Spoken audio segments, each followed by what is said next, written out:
नमस्कार, आप सभी का स्वागत है डीआरवी न्यूज़ में। मैं पायल शुक्ला। जहां पर एक तरफ सियासी घमासान मचा हुआ है हनुमान चालीसा और लाउडस्पीकर को लेकर, तो वहीं दूसरी तरफ चुनावी रणनीतिकार प्रशांत किशोर ने कांग्रेस में शामिल होने से किया इनकार। कांग्रेस एक तरफ 2023 के अपने चुनावी अभियान की तैयारी कर रही थी, तो वहीं दूसरी तरफ उन्होंने विजय प्लान बना लिया था। फिलहाल उनके इस प्लान पर पूरी तरह से पानी फेर गया। जिस प्रशांत किशोर के बलबूते कांग्रेस सत्ता में वापसी करने का सपना देख रही थी, उसी प्रशांत किशोर ने अब कांग्रेस में शामिल होने से पूरी तरह से इनकार कर दिया है। प्रशांत किशोर को लेकर दिल्ली में 10 दिन से जो भी मंथन चल रहा था, उस पर पूरी तरह से विराम लग गया है। और साथ ही कांग्रेस अध्यक्ष सोनिया गांधी ने 8 सदस्यों की कमेटी बैठाई थी प्रशांत किशोर को लेकर, और इसके बाद उस पर रिपोर्ट भी प्रस्तुत कर दिया गया था और उस पर अंतिम निर्णय लेने की जिम्मेदारी सोनिया गांधी की थी। परंतु उसके पहले ही एक बड़ा सरप्राइज देते हुए प्रशांत किशोर ने अपनी पेशकश प्रस्तुत की कि वे फिलहाल कांग्रेस में शामिल नहीं होंगे। तो आइए सबसे पहले जानने का प्रयास करते हैं कि कांग्रेस का पीके प्लान फेल होने के पीछे की वजह क्या है। 16 अप्रैल से लेकर अब तक कांग्रेस अध्यक्ष और प्रशांत किशोर के बीच में कई मुलाकातें हुई, परंतु उसका नतीजा 0 निकला और प्रशांत किशोर ने कांग्रेस का हाथ थामने से इनकार कर दिया। उसके बाद जैसे कि कई तरह की बातें सामने आई कि प्रशांत किशोर को लेकर सोनिया गांधी ने जो भी 8 सदस्यों की कमेटी का गठन किया था, जिसका नाम एम्पायर एक्शन ग्रुप 2014 था, उस कमेटी के गठन के बाद जिन सदस्यों से राय ली गई, जैसे दिग्विजय सिंह और कमलनाथ, वे पहले ही प्रशांत किशोर के एंट्री से काफ़ी नाखुश थे और प्रशांत किशोर भी इसकी सदस्यता से हटकर अपने लिए एक अलग आज़ादी चाहते थे, जो कि कांग्रेस की तरफ से उन्हें मिल पाना नामुमकिन था।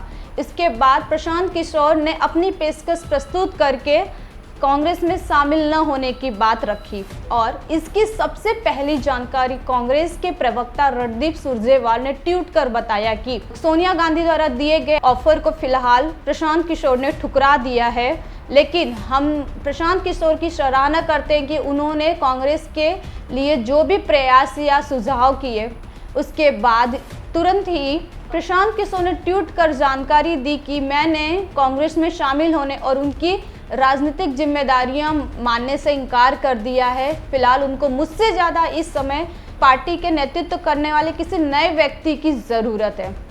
जैसे कि प्रशांत किशोर का कांग्रेस में शामिल होने को लेकर पहले से ही काफ़ी तरह के कयास लगाए जा रहे थे। जैसे कि मध्य प्रदेश के सीएम कमलनाथ ने पहले ही कह दिया था कि उनकी पार्टी प्रशांत किशोर पर किसी भी तरह से डिपेंड नहीं है। तो उसके बाद फिर उन्होंने यह भी कहा था कि विधानसभा चुनाव को लेकर उनकी पार्टियां पिछले 6 महीने से तैयारियां कर रही है, अर्थात उनका यही कहने का अर्थ था कि उनकी पार्टी किसी भी व्यक्ति पर डिपेंड नहीं है। हालांकि उन्होंने यह भी कहा कि प्रशांत किशोर एक अनुभवी व्यक्ति हैं और यदि वो कांग्रेस में शामिल होते हैं तो इससे कांग्रेस को काफ़ी फायदा होगा, पर यह उनकी इच्छा है कि वे पार्टी में शामिल हो या न हो।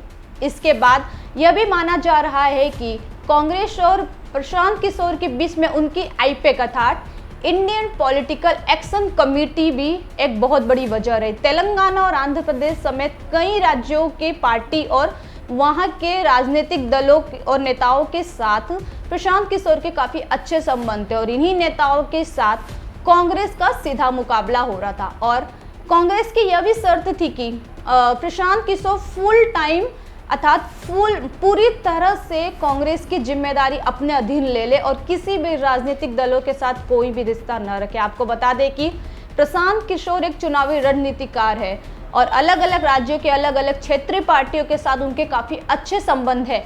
तो ऐसे में यह भी एक बड़ी वजह बन गई कि कांग्रेस और प्रशांत किशोर के बीच में आपसी सहमति नहीं बन पाई। इसके अलावा सोनिया गांधी और प्रियंका गांधी ने उनके द्वारा प्रस्तुत किए गए 600 पन्ने के प्रेजेंटेशन पर सहमति जताई, परंतु पूर्व अध्यक्ष राहुल गांधी इस रणनीति कार्य के पूर्ण रूप से खिलाफ थे। जैसे कि प्रशांत किशोर अपने लिए एक अलग स्वतंत्रता चाहते थे, वे चाहते थे कि कांग्रेस में अलग आंदोलनकारी सुधार हो, जिसके लिए उन्होंने सोनिया गांधी से अपने लिए एक अलग ही आज़ादी या स्वतंत्रता की बात की, जिसे लेकर सोनिया गांधी ने अपना स्टेटमेंट जारी किया कि हम आपको लेकर कोई अलग रणनीति नहीं बनाएंगे या आपको कोई एक अलग तरह की आज़ादी नहीं दी जाएगी।